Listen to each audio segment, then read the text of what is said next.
yang valid. Siap. Yeah. Assalamualaikum warahmatullahi wabarakatuh. Selamat pagi Pak Kades. Selamat pagi Pak Rohimun dari Kasih Pemerintahan. Saya mengenalkan diri bahwa saya dari STIS Sekolah Tinggi Ilmu Syariah Kebumen. Nama saya Suratman. Pada kesempatan hari ini saya ingin wawancara dengan Pak Rohimun sebagai Kasih Pemerintahan terkait dengan penelitian saya, yaitu problematika hukum waris secara Islam yang ada di Giritirto. Akan tetapi ini berkaitan dengan profil desa Giritirto, sehingga saya harus mengetahui profil yang desa Giritirto punyai. Yang pertama yang akan saya tanyakan Pak Rohimun, yaitu ada berapa jumlah kepala keluarga atau kakak yang ada di desa Giritirto Pak pada saat sekarang ini? Kondisi Januari tahun 2025 ada 1.265 itu terbagi dari kepala keluarga laki-laki ataupun kepala keluarga perempuan. Aktif ya Pak ya? Aktif ya. Terima kasih. Yang selanjutnya, ada berapa jiwa keseluruhan yang ada di desa Giritirto Pak? Posisi Januari awal itu karena Januari akhir kita belum kita data lagi ya. Untuk Januari awal itu jumlah total penduduk desa Giritirto itu 5.221 jiwa. Itu yang masuk di data kependudukan desa Giritirto ya. Masuk ke data desa online. Itu semuanya ada di desa Giritirto atau ada yang di perantauan Pak? Itu total warga yang masih memiliki desa Giritirto. Siap, artinya yang memiliki data kependudukan Jakarta ataupun merantau di luar daerah ya. Siap ini. Selanjutnya Pak, kalau untuk jumlah laki-lakinya ada berapa, perempuan ada berapa kira-kira Pak perbandingannya? Untuk laki-laki 2.678 jiwa, untuk perempuan 2.543 jiwa. Itu memang lebih banyak laki-laki, sedikit lebih banyak laki-laki. Per Januari, awal Januari ya. Berapa keluasan untuk wilayah desa Giritirto Pak keseluruhannya? Luas desa Giritirto itu seluruhnya termasuk lahan perhutani. Lahan perhutani semuanya. Desa Giritirto itu 1.500,96 hektar. 1.500,96 hektar ya, antara perhutani, lahan garapan, sawah dan lain-lain ya. Wilayah yang didiami ada berapa hektar Pak? Untuk wilayah pekarangan itu ya. 200 hektar. Perhutani itu 600 hektar. 600 hektar. Kalau persawahan ada juga Pak di sini Pak? Persawahan itu sesuai data yang kami punya itu 75 hektar. Itu terbagi di beberapa duku, ada di Duku Era, Duku Kedunglo dan Bandingan, serta sedikit di Plipitan itu ada sawah. Untuk tegalan atau tanah garapan yang tanah kering? Tegalan itu 400 ya. Untuk Tegalan itu 200 hektar. 200 hektar gitu Pak ya. Nah, jumlah keseluruhan untuk SPPT-nya Pak. SPPT di desa Giritirto. Terakhir kami dapat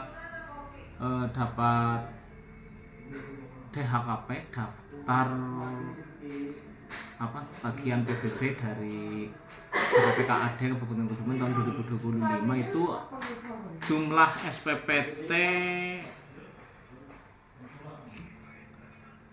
sejumlah 4.797 lembar. Di dalam SPPT tersebut sudah ada yang disertifikat belum Pak? Karena kita mendapatkan dulu ikut program PTSL itu kita sudah sekitar 1.500-an 1.500 bidang tanah yang sudah disertifikat dari program PTSL itu. Enggak lebih Pak? 1.530-an. Siap. Nggih. Terus dalam pelaksanaan eh, para ahli waris Pak dalam membagikan hartanya ini khususnya tanah, ini menggunakan sistem tradisional atau hukum waris keluarga atau hukum waris secara Islam Pak? Kalau di Desa Giritirto sebagian besar itu kalau pembagian waris itu apa? Waris itu kan seharusnya dibagi setelah Meninggal. yang memiliki itu meninggal. Iya. Tapi Mufarisnya meninggal. biasanya itu meninggal ataupun belum dibaginya ya secara kekeluargaan lah. Kalau di Desa Giritirto itu belum mengenal hukum Islam. waris yang sudah ditetapkan menurut Islam itu memang sepertinya masih kurang pengetahuan untuk warga Desa Giritirto. Jadi artinya hibah di sini ya Pak ya, Ya, bukan biasanya dibagi sebelum meninggal. Biasa. Itu melibatkan dengan pemerintahan desa atau para ustadz atau ulama untuk membagikan itu enggak? Itu belum. Kalau yang hibah ataupun waris itu kalau masih dalam satu keluarga ya belum misal akan ada juga yang orang yang tidak memiliki keturunan itu menghibahkan. Ada juga yang sudah ada juga yang mengundang atau melibatkan pemerintahan desa, tapi sebagian besar itu belum mungkin memang perlu informasi disosialisasikan ya Pak tentang hukum Islam ya. Berarti selama ini tetap mengacu ke apa ya Pak, hukum kekeluargaan ya, tidak berdasarkan hukum Islam.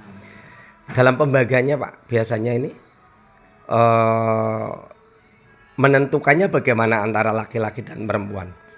Kalau di sini itu karena kekeluargaan itu biasanya kalau anak laki-laki dan perempuan itu biasanya lebih banyak perempuan yang mendapatkan bagian dari lebih banyak perempuannya dibandingkan laki-lakinya. Enggak. Biasanya itu 2/3 1/3 2/3 1/3. Bahasa orang Jawa mungkin barangkali sepikul segendongan Pak. Itu kan iya kalau laki-laki sepikul Laki-laki sepikul kalau gitu. Siap. Karena perempuan itu kan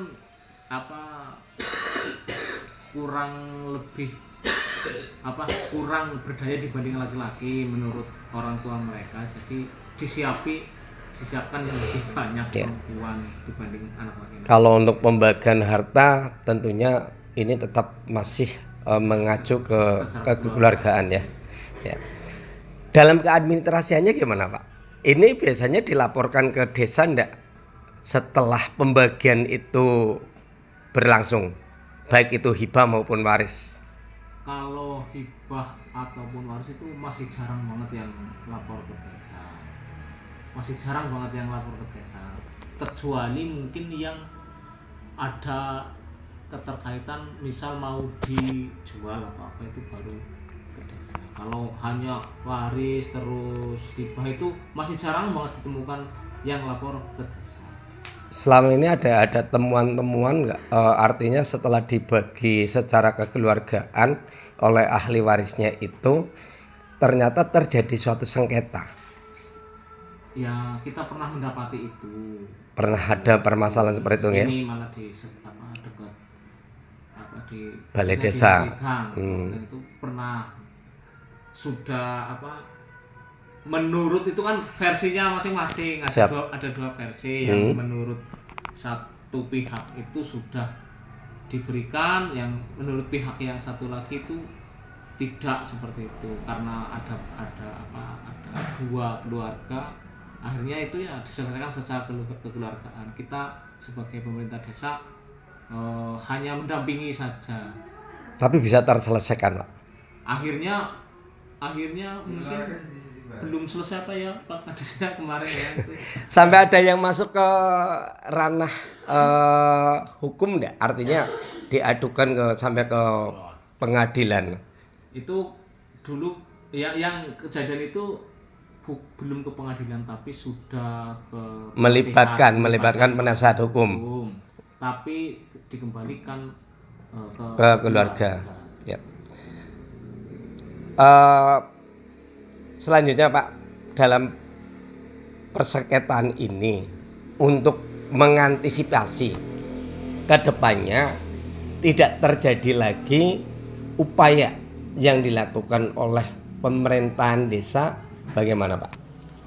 Ya harapan kami memang masyarakat itu lebih lebih mengetahui terkait dengan aturan-aturan, misal terkait administrasi juga, misal dalam hal pembagian waris, pembagian ataupun hibah ataupun jalur itu ya sebaiknya diadministrasikan. Misal waris ya dibuatkan surat keterangan waris biar nanti di kemudian hari tidak terjadi hal-hal yang tidak diinginkan. Misal balik, kalau tidak ada keterangan, tidak ada surat kan gampang baliknya kan kata sini. Menurut pendapat Bapak, kalau hukum waris secara Islam ini diterapkan karena mayoritas masyarakat di Giritirto itu Islam, menurut Bapak bagaimana? Akan bisa diterima atau bahkan bisa ditolak? Ya sebenarnya kalau secara perspektif Islam itu, hukum-hukum Islam itu kan sudah sangat bisa diterima semua pihak, karena hukum Islam itu pasti datangnya dari Tuhan, pasti ada kebaikan di situ. Tapi memang perlu informasi ataupun sosialisasi lebih lagi kepada sebagian atau seluruh masyarakat terkait dengan hukum-hukum Islam itu, biar tidak ada salah paham. Harapan Bapak terkait dengan penerapan hukum Islam agar masyarakat bisa mengetahui, memahami dan bisa menerimanya, perlukah para ustadz atau para ulama yang kaitannya dengan hukum Islam ini perlu ada sosialisasi dari pihak-pihak terkait, katakan dari Kementerian Agama atau dari KUA setempat memberikan pembekalan terhadap para ulama atau para ustadz, bahkan mungkin barangkali pemerintahan desa. Ya, kami rasa itu memang perlu dilakukan dalam upaya kita sebagai pemerintah di yang tingkat kecil itu bisa mengatasi persoalan-persoalan sosial. Itu kan hukum Islam juga hukum sosial juga, sebenarnya itu bisa dijadikan landasan sebagai hukum sosial. Sebenarnya desa kita sudah mulai ada perkumpulan untuk guru-guru ngaji dan sebagainya. Ya mungkin di agenda perkumpulan itu sosialisasikan, diimbui, ditambahi dengan sosialisasi hukum Islam, biar nanti para ustadz, para guru ngaji itu bisa menyampaikan kepada jamaahnya, kepada murid-muridnya ataupun kepada khalayak umum masyarakat desa Giritirto. Dan ini perlu melibatkan pemerintahan desa enggak Pak, kira-kira kalau hal seperti itu, melibatkan pemerintahan desa dengan juga ahlinya, yaitu mungkin dari Kemenang? Ya menurut saya sebagai bentuk sinkronisasi ya semua harus terlibat, semua pihak terkait, pemerintahan desa, para kiai, para guru ngaji, termasuk ahlinya di bidang hukum Islam dari Kementerian Agama dan sebagainya. Menurut saya sangat perlu biar hukum itu bisa mudah dipahami oleh masyarakat Islam, pasti diterima oleh masyarakat. Baik, terima kasih banyak Pak atas wawancaranya, karena ini untuk sebagai persyaratan dari hasil penelitian saya selaku mahasiswa STIS, mahasiswa Sekolah Tinggi Ilmu Syariah Kebumen, yang kebetulan saya mengambil prodi hukum Islam, hukum keluarga, agar nantinya bisa menjadi bahan referensi untuk bisa dituangkan di dalam skripsi saya. Terima kasih banyak. Saya ucapkan akhirul kalam. Wassalamualaikum warahmatullahi wabarakatuh. Waalaikumsalam. Kosit diambil.